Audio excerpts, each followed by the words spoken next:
ನಾನು ಸಿಎಂ, ನಾವೆಲ್ಲರೂ ಒಂದೇ ಗುಂಪು. ಇದು ಸುವರ್ಣಸೌಧದಲ್ಲಿ ಡಿಸಿಎಂ ಡಿಕೆ ಶಿವಕುಮಾರ್ ಅವರ ಹೇಳಿಕೆ. ನಾವೆಲ್ಲರೂ ಒಂದೇ. ನಾನು ಯಾವ ಬಲ ಪ್ರದರ್ಶನ ಮಾಡೋದಿಲ್ಲ. ಯಾರು ನನ್ನ ಹಿಂದೆ ಬರೋದು ಬೇಡ. ನನ್ನ ಪರವಾಗಿ ಮಾತನಾಡೋ ಅವಶ್ಯಕತೆಯೂ ಇಲ್ಲ. 140 ಶಾಸಕರು ನಾವೆಲ್ಲರೂ ಒಂದಾಗಿದ್ದೀವಿ. ಇದು ಡಿಸಿಎಂ ಡಿಕೆ ಶಿವಕುಮಾರ್ ಅವರ ಹೇಳಿಕೆ.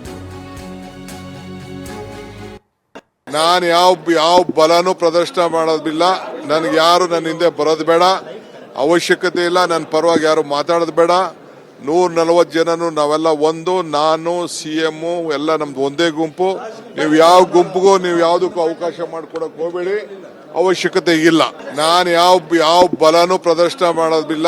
ನನಗೆ ಯಾರು ನನ್ನ ಹಿಂದೆ ಬರೋದು ಬೇಡ, ಅವಶ್ಯಕತೆ ಇಲ್ಲ. ನನ್ನ ಪರವಾಗಿ ಯಾರು ಮಾತಾಡೋದು ಬೇಡ. 140 ಜನನು ನಾವೆಲ್ಲ ಒಂದು. ನಾನು ಸಿಎಂ ಎಲ್ಲ ನಮ್ದು ಒಂದೇ ಗುಂಪು. ನೀವು ಯಾವ ಗುಂಪಿಗೂ ನೀವು ಯಾವುದಕ್ಕೂ ಅವಕಾಶ ಮಾಡ್ಕೊಡಕ್